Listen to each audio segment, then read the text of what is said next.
Now, progressive overload. This is, if not the most important thing when you're looking at creating progress over time.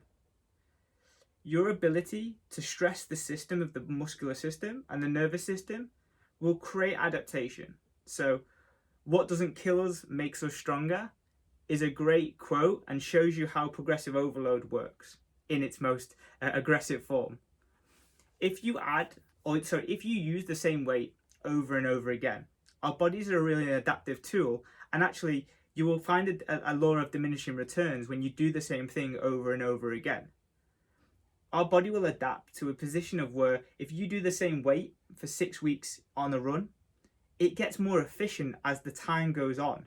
So in that 6th week, you may actually use 50% less muscle fibers than you did in the first week because it's adapted. Now, if we want to challenge and use all of our muscle fibers to get stronger, to feel more healthier, to protect our joints, to get bigger in terms of developing muscle, we need to challenge that system continually. Now, this doesn't mean that you have to go and add 5 to 20 kilos to the bar every single time you go to the gym. Progressive overload comes in so many different manners. You've got, even if you stick to the rest periods or you take 10 seconds less, if you do the exercise with better form, that's still really good progress. If you're doing the exercise with the right tempo or even slower, so if you're doing it with a 3-second lowering and then you do it with a 4-second lowering, that's still great progress. If you do 1 or 2 more reps every single time, and then you can also look at adding more weight to the bar also. They're all ways to get progressive overload, and over time, your ability to get each one of those will change. At the beginning, when you first walk into the gym, and because of how adaptive our bodies are, you'll be able to add more weight week on week on week, providing that your technique is great. But as you come up to the point of reaching some limits of how much you can push yourself, getting 1 more rep over a 2-week period seems like a small progress, but will actually be massive for those people that are in that. And you will get to weights and where you can't add more weight without compromising form.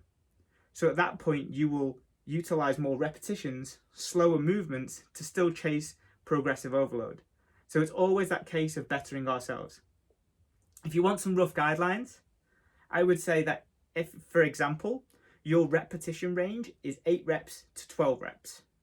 If you get 8 reps or 9 reps in your sets, keep on adding repetitions and with great form until you get to 12 reps. Once your sets are 12 reps, you will then be able to add weight to that exercise. For large muscle groups, you can add between, conservatively, 2.5 or 5 kilos per exercise. If they're smaller muscle groups, which will progress slower because they're smaller, and in magnitude, their progress will be equivalent to how big the muscle is, you want to think about adding the smallest increment. Side raises, bicep curls, you may be only able to progress in like 1 kilo increments, and that's absolutely okay. Hopefully your gym has 1 kilo increments, and if not, you'll see the disparity between that 2.5 increase and maybe a 1. And there's plenty of things that we can do for that. But in essence, if you're at the bottom of the rep range, try and get to the top of the rep range for your progress. If you're at the top of the rep range, try adding the next weight up. For exercises like leg press and deadlifts and squats, you can be adding 5 kilos or 10 kilos per side. For leg press, definitely that 10 part, but for squats maybe and deadlifts, maybe add the 5 and see how much you go. Over time, as you get closer to your threshold and how much you can really push, the increments will be smaller, but we'll advise you as you go through your coaching to do that.